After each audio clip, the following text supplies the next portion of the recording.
Hey everyone, you're watching Player Review Team channel. Today, we'll break down the beasts available as end-of-season rewards. These are the first 99 rated cards that you can earn via objectives. But despite their ultimate status, can they actually replace someone in our squad? Let's find out. So, once you reach the final season level, don't ask how long that took, you'll be able to claim these guys, or choose packs instead.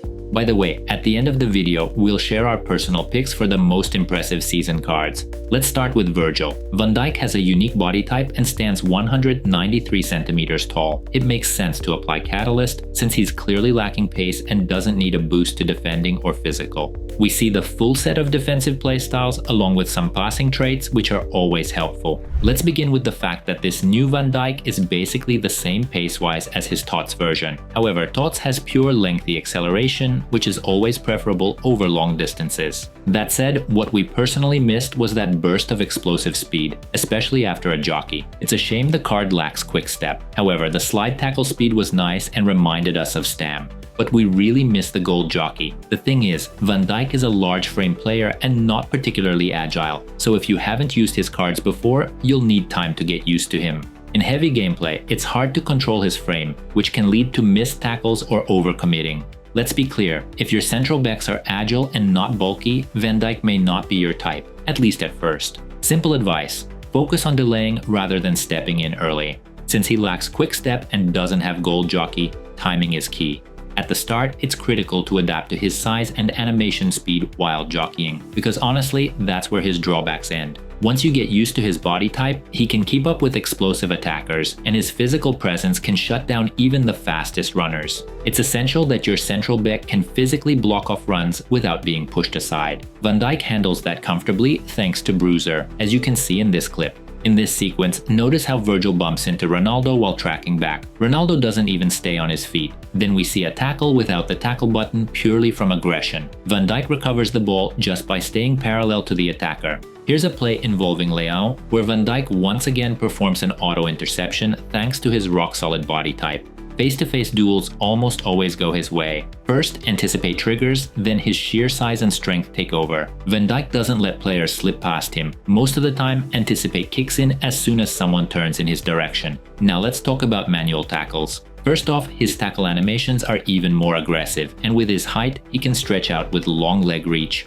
Though in this regard, Stam is a bit better. He literally jumps onto opponents before sticking a leg out. To be fair, Stam isn't immune to poor tackle registration either, but as we know, EA has promised to fix that in the next game. That said, Van Dijk rarely lets you down in blocks, thanks to his great reach and the relevant playstyle. We also need to mention aerial. Van Dijk doesn't just dominate the air, he positions himself proactively, often stepping in front of attackers. With Silver Intercept, there's occasionally a small bounce, but nothing too punishing. Plus, he often triggers wide reach tackles as mentioned earlier. But the biggest deal is how fast he transitions from interceptions into dribbling. Like in this clip, his improved dribbling makes a huge difference compared to older versions. Simply put, his interceptions are elite. Lastly, let's discuss ball control and passing. Van Dijk still feels heavy on the ball, but his passing remains top-notch, including lofted balls. Now for the verdict. Despite how objectively strong he is, we likely won't use him in our starting 11. He's a bit too clunky on the turn and sometimes lacks that burst to close down attackers quickly. In our opinion, Stam is better. He's more agile thanks to Gold Jockey, faster due to quick step, and has even more aggressive tackle animations. That said, even Stam feels sluggish in poor gameplay, and having multiple heavy defenders makes things uncomfortable. So, we'd rather go for a Stam and Van de Ven pairing, where one complements the other. Again, Van Dijk is a meta card and always has been, no doubt about that. But we're just not fans of him this year, especially at this stage, where there are lots of strong CB alternatives. Like Maguire from the season objectives, he's agile and has a nice body type. Definitely a safe pick. If you love TOTS Van Dijk, there's no need to upgrade to the 99 card. The new one doesn't have pure lengthy, which isn't mandatory, but it can make a difference over distance. So we're not saying don't take him, but if you choose a pack instead of Van Dijk, nothing terrible will happen, especially if you already like your CB pairing. Next up is David Ginola, who has an average body type, stands 186 centimeters tall, and has a 5-star 5-star combo. Since we can't get lengthy for the Frenchman, we just kept him on basic to boost a little bit of everything. Ginola has a full meta playstyle set, except for Rapid and Trivela. Do these details affect gameplay? We'll find out. Quick reminder, he can play left wing, cam, and striker. So here's the thing, Ginola is solid on the wing, but only if you use speed boost. If you don't use that mechanic, it's better to play him at cam or striker, because he clearly lacks rapid.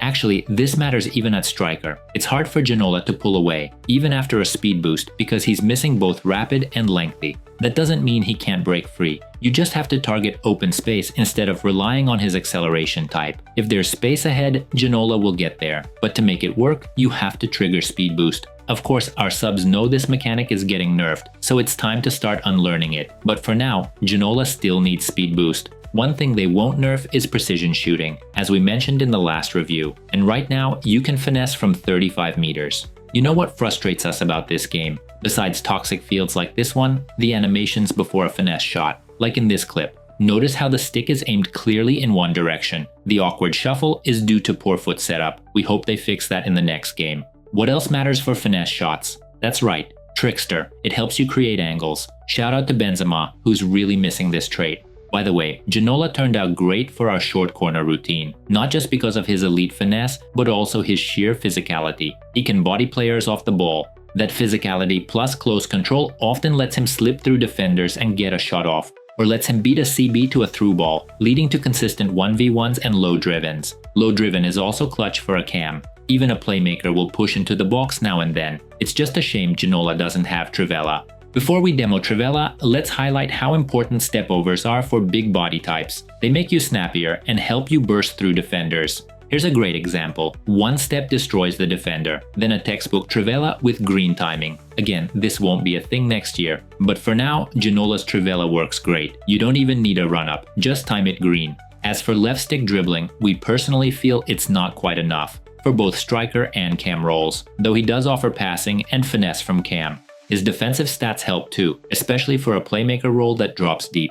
Through passes help you not only find strikers but escape from tight spots, like when you're trapped on the sideline. Now some closing thoughts. Ginola is basically a cam version of Kaka, but to be honest, Kaka is better. He's quicker thanks to rapid and lengthy with Hawk. Ginola's only advantage is slightly smoother dribbling, but it's hardly noticeable. And don't forget, in rivals and squad battles, you get picks from past SBCs, like Ronaldo, who can be evolved into beast mode and get lengthy, rapid, finesse, and low driven. After playing him, we can say he's better than Ginola. So while Van Dijk is still a consideration, Ginola definitely won't make our starting 11. He's not special enough and has too many flaws, especially as a striker, and we prefer more agile cams too.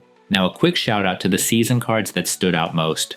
Among defenders, surprisingly, Maguire impressed us the most. We actually recommend him. Barella is predictably top tier. If you liked him throughout the season, definitely grab him. Marmoush reminded us of Ferran Torres, though Ferran has a better body type and Trivela, which is great for low drivens. Still, Marmoush is stronger, so he's a solid pick. Rodrigo is still great, full meta package with a lean, agile body type. Downsides? He lacks strength and isn't super polished. Vinicius has better animations, but Rodrigo is still a very safe choice. Among all strikers, Sofia stood out the most. Honestly, if she had 5-star skills, she'd be in our starting 11, at least for a while. An awesome card.